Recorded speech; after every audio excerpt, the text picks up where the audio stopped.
안녕하세요. 꿈을 이루는 부동산 꿈부입니다. 오늘 주택임대차 보호법 개정안 마지막 시간입니다. 2020년 7월 31일 날 발표되었었죠.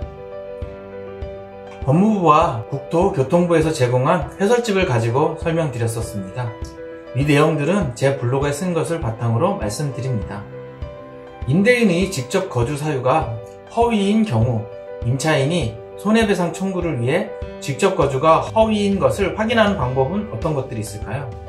정부는 임대인의 계약갱신 거절 시 임차인이 해당 물건의 전입세대 또는 확정일자 열람을 통해 임대인이 직접 거주 또는 제3자 임대 등의 사실을 확인할 수 있도록 할 계획입니다. 갱신거절 임대인 정보 열람권을 확대한다는 것인데요. 주민등록 전입세대 열람세대를 확대하고 확정일자 등 열람 범위를 확대한다고 합니다.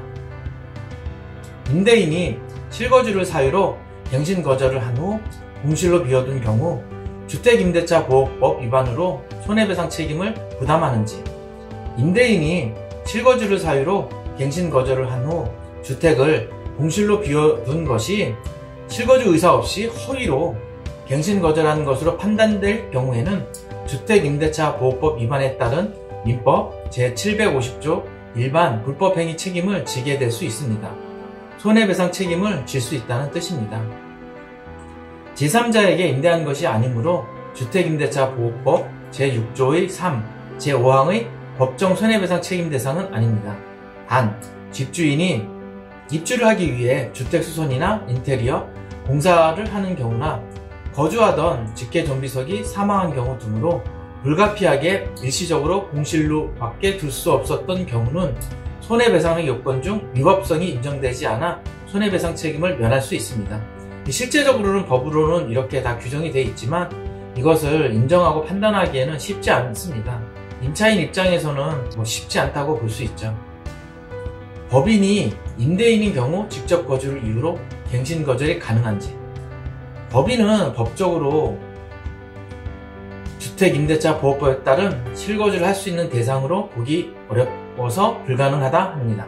임대료 상한 제한 5% 이내는 언제 적용되는 것인지, 임대료 상한 제한은 존속 중인 계약에서 임대료를 증액하거나 계약갱신 요구권을 행사하는 경우에 적용됩니다.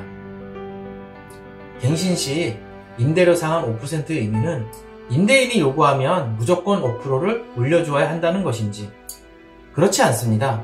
5%는 임대료를 증액할 수 있는 상한일 뿐이고 임대인과 임차인은 그 범위 내에서 얼마든지 협의를 통해 임대료를 정할 수 있습니다. 근데 임대인과 임차인이 협의를 하기에는 쉽지는 않죠. 임대인은 임차인이 동의가 없으면 계약 갱신 시 임대료 증액을 할 수 없는 것인지, 꼭 동의가 필요한 것은 아니고 협의를 통해 하라는 것입니다. 협의가 안 될 때는 분쟁조정 절차를 이용해야 되겠죠. 지자체는 지역별 임대차 시장 여건 등을 고려하여 5%의 범위에서 증액 청구의 상한을 조례로 달리 정할 수 있습니다. 당사자 간의 협의가 이루어지지 않을 경우 임대인은 주택임대차 보호법 제7조에 따른 통상적인 차임 증감 청구권 행사와 동일하게 임차주택에 대한 조세, 공과금, 그 밖의 부담 증감이나 경제사정의 변동으로 인하여 적절하지 아니함을 들어 증액 청구를 할 수 있습니다.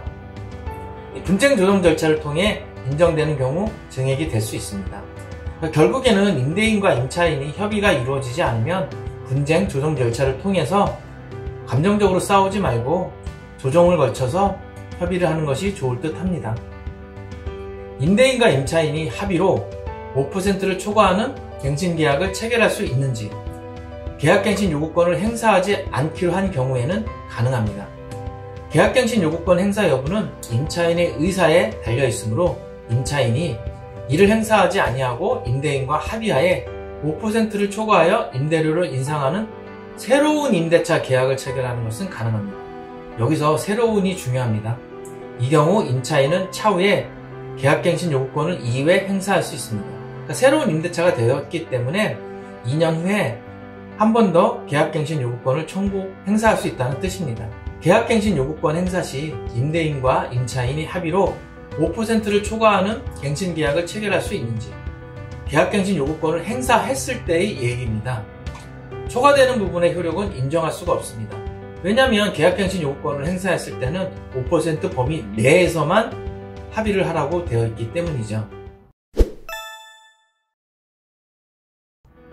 주택임대차보호법 제10조 및 같은 법 제10조의 2는 이 법에 위반된 약정으로서 임차인에게 불리한 것은 효력이 없고 임차인이 5%의 증액비율로 초과하여 임대료를 지급한 경우에는 초과 지급된 임대료 상당의 반환을 청구할 수 있다고 규정하고 있습니다.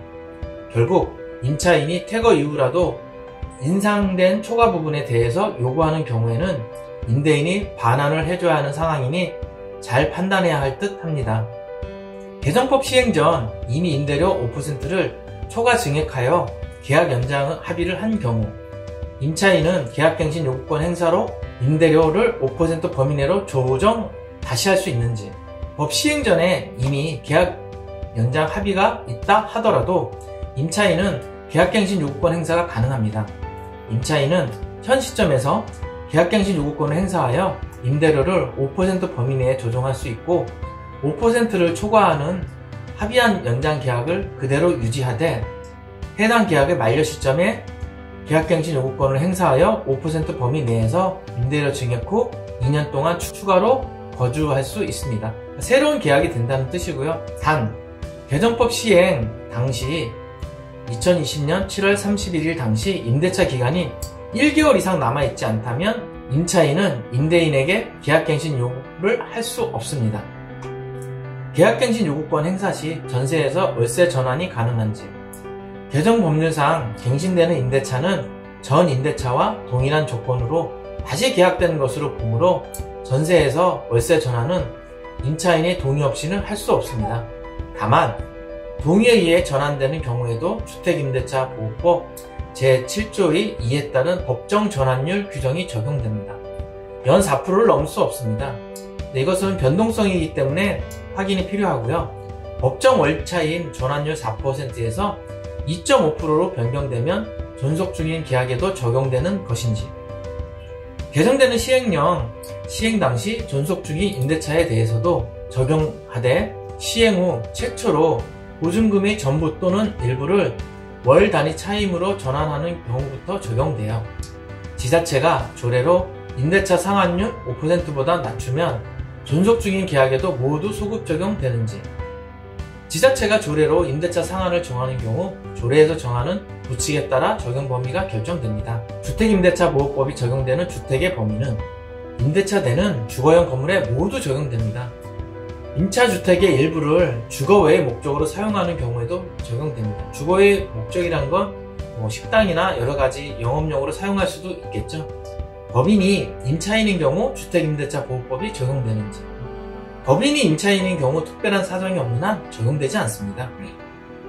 법인은 주민등록을 자신의 명의로 할 수 없고 사원 명의의 주민등록으로 대항력을 갖추어도 이를 법인이 주민등록으로 인정할 수 없기 때문입니다. 다만 예외적으로 한국토지주택공사와 주택사업을 목적으로 설립된 지방공사, 중소기업기본법 제2조에 따른 중소기업에 해당하는 법인이 임차인인 경우에는 일정 요건하에 대항력을 인정하고 있습니다. 민간임대주택에 관한 특별법, 이하 민특법이라고 하는데요. 2019년 10월 23일 이전에 등록한 임대사업자의 경우 등록 당시 존속 중인 임대차 계약이 있는 경우 그 임대차 계약의 종료 후 재계약 시 임대사업자가 임대료를 정할 수 있는데, 개정 주택임대차보호법에 따라 임차인이 계약갱신 요구권을 행사할 경우 임대료 상환율 5%가 적용되는지, 이 민특법상 임차인을 하더라도 주택임대차보호법상의 계약갱신 요구권이 배제되지 않고 있으므로 임차인이 계약갱신 요구권을 행사하였다면 그 효과로 주택임대차보호법에 의하여 하므로 임대료 인상률 상한 5%가 적용된다고 보아야 할 것입니다. 이렇게 주택임대차보호법 개정안 정리가 끝났습니다. 다음 시간에는 주택임대차 분쟁조정제도와 예방조치 등에 대해서 얘기하도록 하겠습니다. 감사합니다. 오늘은 여기까지입니다. 다음 시간에 뵙겠습니다.